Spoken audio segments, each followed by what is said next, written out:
Peppa Pig, The Quiet Room. It all started with a whisper. "Daddy, what's that door?" Peppa asked when she noticed it at the end of the hallway. Small, pale blue, with a faded plaque and no name. It hadn't been there before. A door? Daddy Pig scratched his head. Probably a closet. I never noticed it. But the door wouldn't open. No handle, no lock. Just a faint draft seeping from underneath. The next day, the door stood wide open, as if it had been waiting. Peppa carefully peeked inside. The room was completely empty. White walls, dusty floor, no furniture, no windows, and no sound at all, not even her own breathing. "Hello," she said. But there was no sound. None. No echo, no noise. Her voice vanished. Then Mummy Pig stepped in, tried to say, "What did you find, Peppa?" But nothing came out. Her lips moved, but the silence was like concrete. Daddy Pig clapped his hooves. Still nothing. Even footsteps made no sound in there. They started calling it the quiet room and decided to stay away from it. But George, on the third day, he disappeared. Daddy Pig searched the whole house. Peppa peeked into the quiet room and saw his hooves. He was standing in the corner, silent, still, not turning around. She ran to him and shouted, "George, let's go!" And he vanished, right in front of her eyes, as if he had dissolved. She tried to tell her parents, but no one believed her. The door slammed shut and wouldn't open again. The next morning, it was ajar. Inside, a dusty floor, and in the dust, 2 sets of hoofprints leading to the corner, but none leading back. Peppa took a notebook and pen, stepped inside, laid the notebook down, wrote, "Is there no way out?" The pen left no marks, as if anything connected to speech just disappeared. She stepped out. Silence rang in her ears. On the third day, she decided something had to be done. She entered the room, closed the door behind her, and then she heard it. Not a voice, a muffled moan. In the corner sat someone else, too tall, too thin, with a long face. It didn't move, but its eyes slowly blinked. Peppa clasped both hooves over her mouth, tried not to breathe, and then the figure turned its head, slowly, exactly. Peppa bolted from the room. Since then, she kept the door locked, taped shut. But every night, she heard heavy breathing behind it. And each morning, a message appeared on the wall near the door. "You spoke. Peppa Pig." The second window. Peppa's room had always had one window. Everyone knew that. Peppa, Mummy Pig, Daddy Pig, even George. From that window, she could see their yard, the swing, the flower bed. Everything was normal. But one morning, Peppa woke up and felt an unusual chill. She yawned, stretched, sat up in bed, and froze. On the other wall, there was a window, a second one.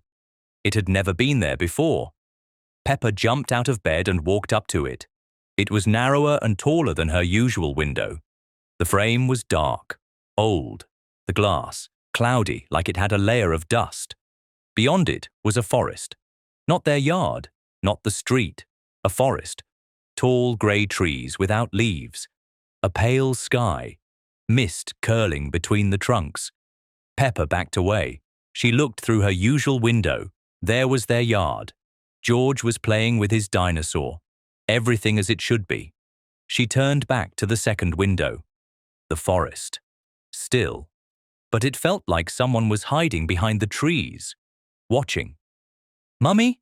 she called. Mummy Pig came up the stairs and entered the room. "Yes, Peppa? I have a window." "Of course you have a window," Mummy smiled. "Everything's fine." "No, not that one.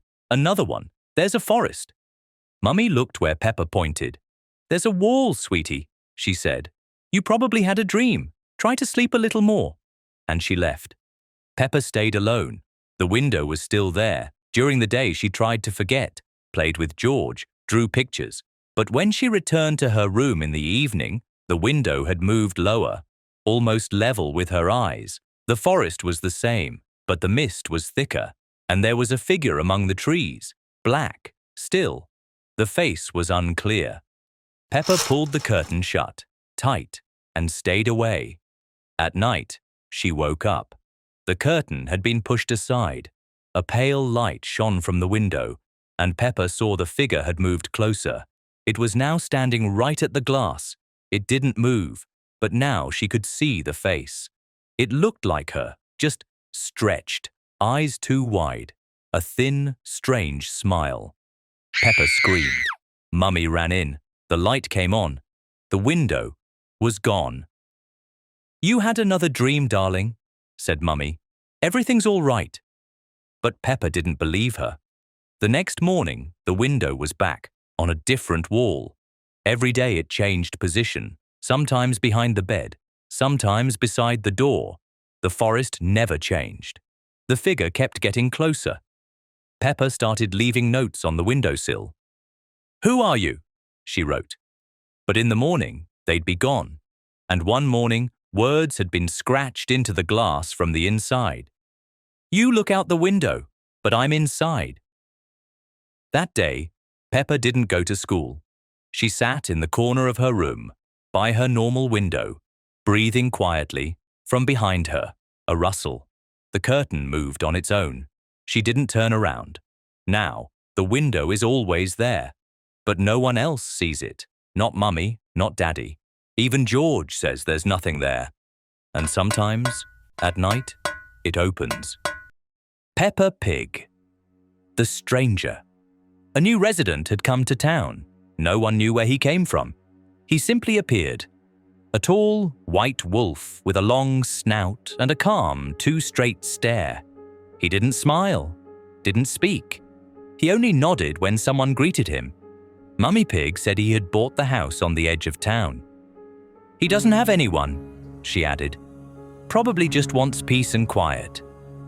Daddy Pig nodded, but he seemed uneasy ever since. Peppa first saw the wolf near the shop.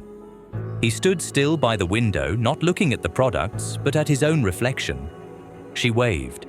He slowly turned his head and nodded. Slowly. His eyes didn't blink. After that, she started noticing him more often. At the bus stop, even though no buses came there. On the forest path. Sometimes walking down the street, but with no sound of footsteps. Then the nights began. The first night, Peppa woke up suddenly. She didn't know why. Just opened her eyes and looked at the wall. Everything was silent, but the room felt occupied. George was asleep beside her. The door was shut, the window dark. She thought it was just a dream. The second night, she woke again. A cold feeling washed over her. At first, silence. Then, breathing. Very soft, like someone was behind her. Peppa froze, turned. No one there. But in the morning, she noticed, the curtains were slightly open, even though Mummy always shut them tight.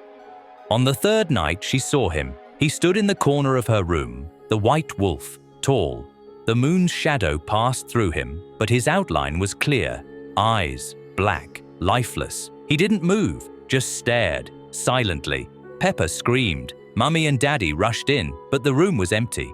Mummy said, "It was just a dream." Daddy hugged her tightly, but his face was pale. He understood something, but said nothing. Peppa no longer slept alone, but that didn't help. On the fourth night, George woke her. He stood by the window, pointing outside. There, in the edge of the fog, near the street lamp, stood the wolf. His face couldn't be seen, just the silhouette, motionless. Peppa gripped George's hoof. From that night on, he came every night, and each night felt longer. Daddy Pig began locking the doors. Mummy shut every window. They stopped talking about it, just glanced over their shoulders. On the sixth night, Peppa woke and realized she couldn't move. George was asleep. The nightlight flickered, and in the doorway stood a figure, white, tall. He tilted his head. Slowly, he whispered, but there were no words, only sound, like the wind whispering through ears. Peppa woke up in tears, but the footprints on the floor remained. On the seventh day, Daddy was gone. He had gone out for bread and never returned. On the kitchen table lay a note. He didn't leave. He's just with him now. Peppa didn't know who wrote it. Mummy just held her close. Since that night, they never turn off the lights. But someday, it'll turn on in her room anyway, and Peppa knows he won't leave until he takes someone else. Peppa Pig, the box of drawings. It started on a quiet morning. Peppa woke up to a rustling sound. George was dragging something along the floor. In the hallway, she saw him carrying a cardboard box. Old, dusty, no writing on it. It looked like something forgotten in a basement. "Where did you get that?" Peppa asked. George didn't answer. He just smiled. He placed the box on the floor and opened it. Inside were drawings, dozens, some on torn scraps of paper, others fresh and colorful, all drawn by a child's hoof. "Did you draw these?" George stayed silent. The first drawing was simple. Peppa standing in the kitchen, a broken cup on the floor, Daddy with a broom, Mummy holding a rag. A few hours later, it happened, exactly like in the drawing, down to the smallest detail. Peppa dropped a cup, shards scattered. Daddy sighed. Mummy got the rag. "Just a coincidence," Mummy said. But George pulled out the next drawing. It showed their garden, a ball stuck in the tree, Daddy holding a ladder, Peppa reaching up. The next day the ball really did get stuck, in the same place, exactly like the drawing. Peppa started going through the drawings. The further she went, the darker they became. The colors, duller, the figures, twisted. One showed Peppa's room at night. At the window, a silhouette. Faceless. Peppa shoved it to the bottom of the box. But that night she woke up, went to the window. For a moment, she thought someone had just stepped out of view. Another drawing, the bathroom, the mirror, Peppa's reflection smiling, even though she wasn't. Another one, George sleeping, and beside his bed stood a second George, identical, but with red crayon eyes. Peppa hid the box in the closet, but George found it again. He said, "I have to keep watching." Every day, new drawings appeared, even though no one was drawing. One morning, at the very top of the pile, was a picture of that exact breakfast. The tablecloth, the cup, the toast, all correct. At the edge, a drop. Peppa thought it was paint, but it was tea. Then came a drawing of the living room. Daddy asleep in his chair, and behind him, someone reaching toward his shoulder. That evening, Daddy flinched. He said, "I thought someone touched me." But the room was empty.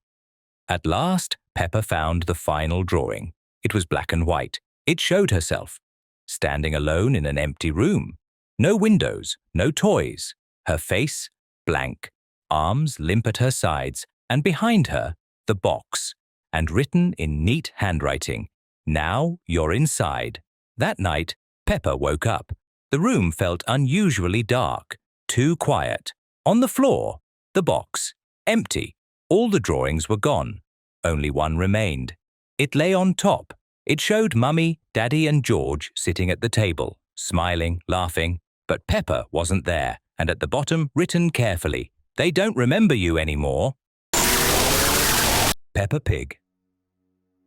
The glass. One morning, Peppa went into the bathroom to brush her teeth. It was early and foggy, the light outside pale and grey. The bathroom lamp was on but dim, as if shining through mist. The mirror was fogged around the edges, but in the center, there was a perfect clean circle, as if someone had wiped it from the inside. Peppa froze. She touched the glass with her hoof. The circle didn't smear. She looked at her reflection. It was her. But something was wrong. Her hand moved with a slight delay. The blinking was out of sync. The smile looked forced. A small, almost invisible misaligned version of herself. She stepped out without saying anything. But from that morning on, she never stayed long in the bathroom. She avoided looking in the mirror for more than a second. On the third day, she saw a crack, thin as a hair, running from the bottom corner toward the top, barely visible unless you knew it was there. She ran to get Mummy, but when they came back, the mirror was perfect again. No crack, no fog, no circle. "Must have been the steam," said Mummy. "Don't worry, sweetheart." Peppa didn't answer. The next morning, the crack was back, deeper, sharper, and the reflection was more off. Peppa twitched her ear. The reflection hesitated. She raised a brow. It copied her, but not quite right. The eyes in the mirror were emptier. That evening, Peppa returned alone. She stared into the mirror, long, still. Then she noticed the reflection shimmered, as if the glass were water and something behind it was moving. The next day, there was writing on the mirror, drawn with a fingertip from the inside. "Hello." Peppa wiped it off with shaking hooves, sat alone in her room, tried to forget. But the next morning, another word, "Let me in," then, "I'm almost out." Each morning, new phrases, each day, more cracks. Peppa hung a towel over the mirror, tried not to look at it at all, but she felt it, watching her, through fabric, through walls, through dreams. One night, she woke up. The bathroom door creaked open slowly. There was no light inside, but from within came a sound, fingers scratching glass, steady, deliberate, like someone was writing. Peppa walked to the doorway, turned on the light. The mirror read, "Now you're inside." And the cracks had formed a web. Her reflection no longer mimicked her. It just stood there, head slightly tilted, mouth half open, eyes blank, and then it smiled. Peppa screamed, ran, locked herself in her room. That night, the mirror shattered with a soft, delicate sound. In the morning, there was no sign of it, only cold air, and a thin layer of dust on the floor in the shape of tiny hoof prints. When Mummy Pig came into the bathroom, the mirror was new, no cracks, no words, spotless. But when she looked into it, the reflection blinked first, and for a split second, just behind her shoulder, appeared a second Peppa face, slightly distorted, with a stretched grin and wide, unblinking eyes.